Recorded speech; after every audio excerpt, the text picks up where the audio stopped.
All right, welcome back to Zoology. This is our second lesson for chapter 1. In this lesson, we're going to talk about zoology as a science. And our learning goal is that you should be able to describe zoology and what sets animals apart from other creatures. And then students should also be able to describe the scientific method. So 2 focuses today. Success criteria are: describe where animals are on the evolutionary tree of life, describe how animals get energy, identify what makes an animal an animal. How can we tell them apart from plants and rocks and whatever else? And then identify the steps of the scientific method. So first, zoology as a part of biology. Animals originated in the Precambrian seas over 600 million years ago. So 700 million years ago, 800, we didn't really have animals yet on Earth. Animals started, we think, 600 million years ago, or a little over. Characteristics of animals are: we are eukaryotes. That means that our cells contain membrane enclosed nuclei. So prokaryotes, their DNA is just floating around the cell. We are eukaryotes, so the DNA in our cells are within a membrane enclosed nucleus. We are heterotroph. That means we have to eat things to get energy. We are not capable of manufacturing our own food, so we have to rely on external food sources. Like plants can just hang out in the sun, get the sunlight, photosynthesize, they got energy. We can't do that. We have to eat. Another key thing is that animal cells lack cell walls. So we talked about this way back in botany, but plant cells have cell walls. They are structured. They are firmer. So animal cells, we don't have cell walls. Our cells are usually softer. So this is an example of a euglena. So this is one that is kind of both and neither if we're talking about animals versus plants. So some organisms are neither, such as the single cells euglena. So euglena has chloroplast, so it photosynthesizes. However, it is a little more animal-like than most plants. It has this flagellum, which is like a tail that helps it move. They're really interesting and kind of crazy to look at. This is right here is how we know it is a eukaryote. This is its membrane-bound nucleus. All right, so let's talk about some principles of science. So science is guided by natural law. It has to be explained by reference to natural law. It should not be opinions. It should not be biased. It is just natural law.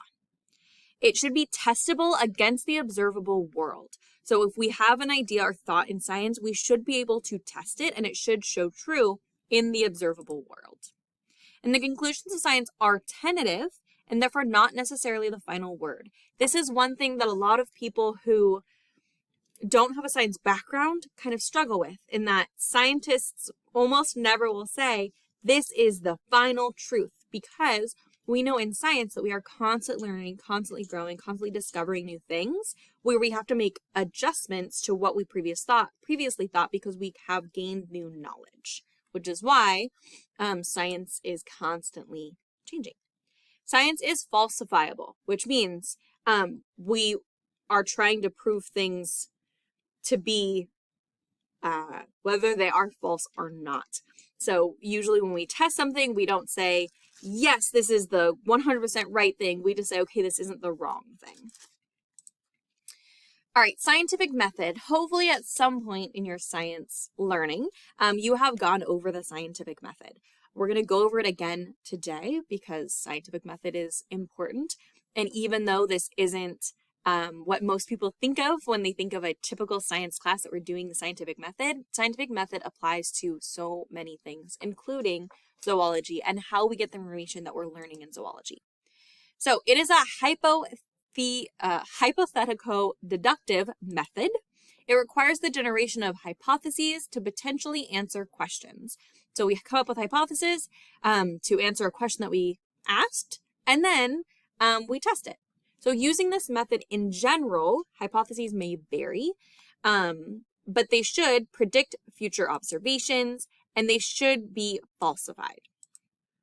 So a hypothesis is a potential answer to questions being asked, and it should be derived from prior observations of nature or from theories based on those observations. And it often constitutes a general statement about nature that may explain a large number of diverse observations. So we take in a lot of information and we say, okay, because of this, because we've seen this, because we've seen this, we think that if this happens, then this is going to happen. Or we think that this is happening because this is happening. And then we test it. If a hypothesis is very powerful in explaining a wide variety of related phenomenon, it attains the level of theory. There are scientific theories and there are scientific laws. They are two very different things and they can never be the same thing. A scientific law is saying this is the truth, which goes against most science things. But the reason we call them laws is because we're not explaining why. We are just saying this happens. It's the law of gravity. Like gravity is a thing, there's no question. A theory is trying to explain why. If there's any sort of explanation in why something is happening, then it's going to be a scientific theory. A lot of people, again, get stuck on that theory word. Theory doesn't mean, oh, it's questionable or we're not sure. There is so much data that goes into backing up a theory that it is very close, almost as close as you can get to a scientific truth. All right, so let's go over the steps of the scientific method. First, before you can do anything, you need to observe. You see something. You see something that makes you question. So we have an observation, we notice something is happening, and then we question why or how or what or who or whatever the question may be. Based off of that question, we have an idea of what the answer is, and that's going to be our hypothesis. We see something, we say why. And our hypothesis is we think that this happens because of this, or when this happens, that happens. Then we have an empirical test. This means that it's going to be a controlled experiment, and it should have at least two groups. The first group is the test group. This is what you are testing. You're saying, okay, this is what your hypothesis is. If I do this, then this is going to happen. Whatever if I do this, you're doing to the test group. If I, going back to botany, if I put a plant in a dark box, then it won't grow. Your test group, you're putting in a dark box. Your control group is growing in its normal or is living in its normal environment. You are not changing the variables there. Based off of that experiment or test, you then have conclusions. You would accept or reject the hypothesis. Either one is a win. When you do a scientific test or experiment, you are learning from it. Whether your hypothesis was right or wrong, we are moving forward in knowledge, and that's the goal. And then after your conclusion of accepting or rejecting the hypothesis, it goes to publication when it's like a true scientific experiment or test that is being publicized. And we publicize in science because we want other scientists to see those things and say, yeah, my data also backs that up, or I specialize that in this, and that also makes sense. Or so people can be like, ooh, you missed something, and people can retest it and learn from it.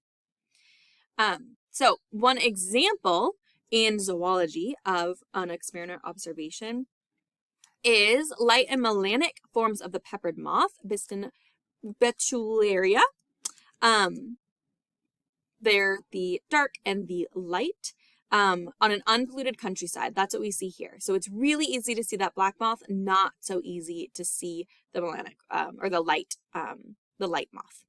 And then B, we on a soot-covered tree near industrial Birmingham, England, where there's a lot of air pollution. That dark moth is a lot harder to see than the light moth. And then the recent decline in the frequency of the melanic form with falling air pollution in industrial areas of England. So we are observing that on the soot-covered trees, that moth is a lot harder to see. So evolutionarily, we would select for that because it's harder for predators to find it. Whereas on the unsoot-covered tree, then the lighter moth is a lot harder to see. So that would be, that's what we would see.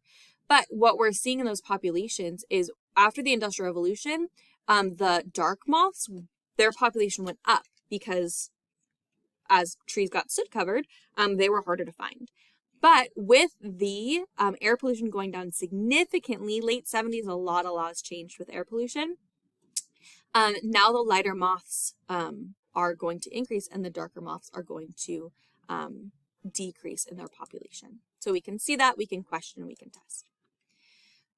So powerful theories that guide extensive research are called paradigms, and the refinement and replacement of a paradigm is known as a scientific revolution. The two major paradigms that guide zoological research are Darwin's theory of evolution and the chromosomal theory of inheritance. We will talk about both of these things. The next assignment that you're going to do is going to be watching a video on evolution and answering a few questions, and then we will talk about the chromosomal theory of inheritance. But if you have any questions on what we went over in this lesson, please let me know and I will see you in the next one.